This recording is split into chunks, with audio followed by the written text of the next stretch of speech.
93 Boxing. I'm back with a quick video. Triple G saying Canelo's scared after saying that Canelo did not perform too good against Chavez. He says he should have knocked out Chavez. How come he's standing in between rounds? No, don't stand in between rounds. Show me the next round what you're made of. You know, Canelo was Golovkin. He was taking shots from Danny Jacobs, and a lot of times when he takes shots, he says that, oh no, it's because I let him hit me. No, don't let him hit you. Show me that you can beat him. Show me that you can beat him. We can say the same thing about Triple G there, right? And he criticizing Canelo's performance like as if you're looking good. This guy's a major hypocrite. He looked like shit against Kell Brook. Kell Brook hit him with the uppercut and both of Golovkin's feet was off the ground. And he looked like shit against Jacobs. And you know what? I'm not even surprised. That's the first guy he fought that's like an A-, B+ level fighter at 160 and he looked like shit. Then you had Golovkin who's saying Canelo's scared. You look at Canelo's resume, you look at Golovkin's resume, and you tell me who's scared. Yeah, there was some fighters that were scared of Golovkin, but let's be real on this. When Floyd Mayweather fought Canelo, right? Floyd Mayweather fought at a weight that Floyd Mayweather preferred to fight him at. Am I right or wrong? So when Floyd Mayweather fought him at a catch weight, right? Floyd is the A side. It doesn't matter where you think the fight should have happened. Floyd is the A side. He feels comfortable at that weight, therefore he fights at that weight. When Canelo fought Khan would rather that fight be at 147, right? But Canelo's the A side. He calls the shots. Khan gave into his demands just like Canelo gave into Floyd's demands. This is all how boxing works, right? When you're the B side, at times you have to give into demands of the A side. Now, I remember Canelo's highest viewing was, maybe his highest viewing was 18 million in TV in Mexico. While Triple G's at one point before the Kell Brook fight was 2 million in the USA. Before the Kell Brook fight, I believe from what I've heard, because he does HBO pay-per-view, right? And we don't watch HBO here. We watch it on other channels because I'm in the UK. Apparently, he didn't even do 6 figures before the Kell Brook fight, or before some other fight. I can't remember. Whenever, within the past 3 years, has to be at least before 2 years, at the earliest, he did no more than 6 figures. Now, so you know that Triple G is the B side. And he said anyone from 154 to 168 he would fight. And Canelo says, okay, I'm at 155, fight me. Triple G says, no, it's only for Floyd. So why did he mention 168, knowing that there's no one as big of a name as Floyd or even Canelo? And you wouldn't fight Canelo, you said, at 155. Triple G, was chatting shit. And then he was offered a big money fight. I believe it was like 8 figures? So we assumed it was 10 million. Then either he was offered another offer or it was the same offer that we find out that was 15 million. And he refused. He completely refused. And the excuse was, oh, we're not going to take this much money, which is all bullshit because at the end of the day, from what I hear, I can't remember the exact figure that Canelo made,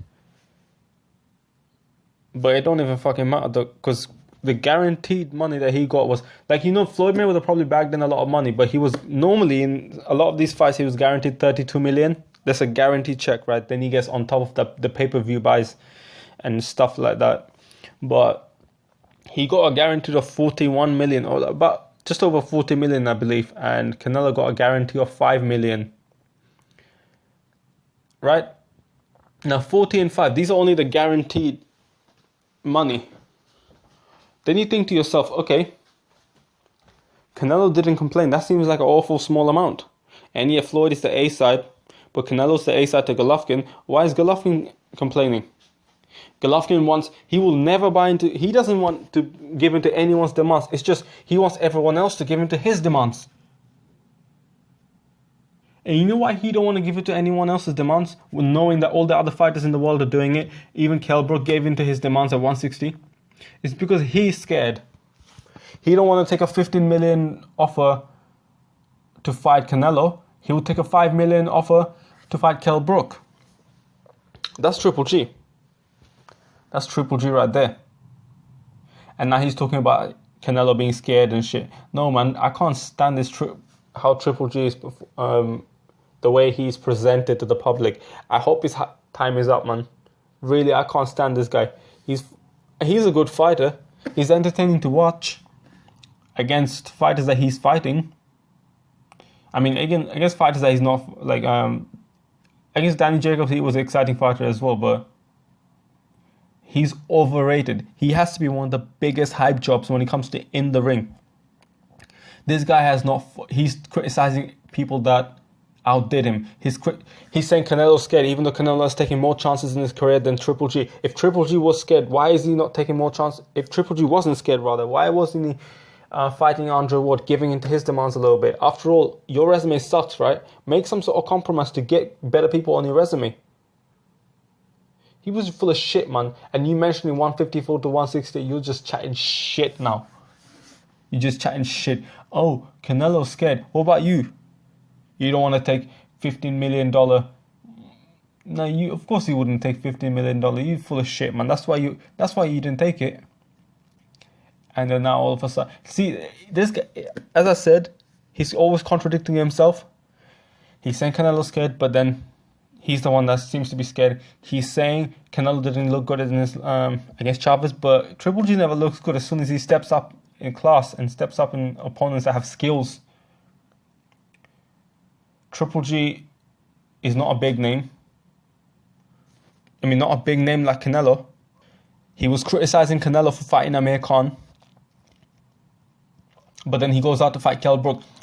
I'm just giving you a few. Right? A few of these contradictions. He wants people to go into his demands, even though he's the B-side. It's just enough is enough. Like, this guy needs to be exposed. And I think, hopefully, September 16th, I genuinely think he'll be exposed. Triple G is a good fighter, but I think Canelo's the better fighter. But this is not a full prediction video. This is just a keys. This is not even a keys to victory, what am I saying? It's not a keys to victory. It's just me just giving my thoughts on this bum fighter, Triple G. He'll always be a bum fighter. And I reckon, you know what? If he loses to Canelo, which I feel like he will, he's going to come up with an excuse, and the excuse will probably be like, oh, Triple G's old, he's not the same anymore, and he's going to retire. Or maybe have another fight with... I think he'll retire.